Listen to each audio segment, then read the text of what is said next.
नमस्कार मंडळी, कशा आहात सर्व? मस्त आणि मजेत ना? आज आपण बघणार आहोत स्माइलीवाली दशमी, जी लहान मुलांना खूप आवडेल. चला तर मग साहित्य बघूया. अर्धा किलो गव्हाचं पीठ घेतलं आहे, 4 चमचे बारीक रवा घेतला आहे, तूप घेतलं आहे 1 वाटीभर, 300 ग्रॅम गूळ घेतला आहे आणि त्याचं पाणी करून घेतलं आहे. आता एका परातीत पीठ, रवा आणि तूप असा गोळा होईपर्यंत मिक्स करून घेऊया. त्यानंतर त्यात गुळाचं पाणी टाकून एक घट्ट गोळा मळून घेऊया.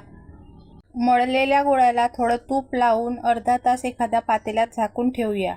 अर्ध्या तासानंतर पाहिजे त्या आकारात छान दशम्या लाटून घेऊया.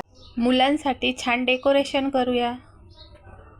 कमी गॅसवर छान तूप लावून खरपूस भाजून घेऊया. मंडळी, नेहमी लक्षात असू द्या, ह्या दशम्या कमी गॅसवरतीच भाजायच्या आहे. फास्ट गॅसवरती भाजलात तर वरनं भाजल्या जातात आणि आतमध्ये कच्च्या राहतात. म्हणून ही टीप नेहमी लक्षात असू द्या. रेसिपी आवडल्यास नक्की लाईक, शेअर, कमेंट करा आणि चॅनलवर नवीन असाल तर सबस्क्राईब करा. भेटूया नवीन रेसिपीसोबत. तोपर्यंत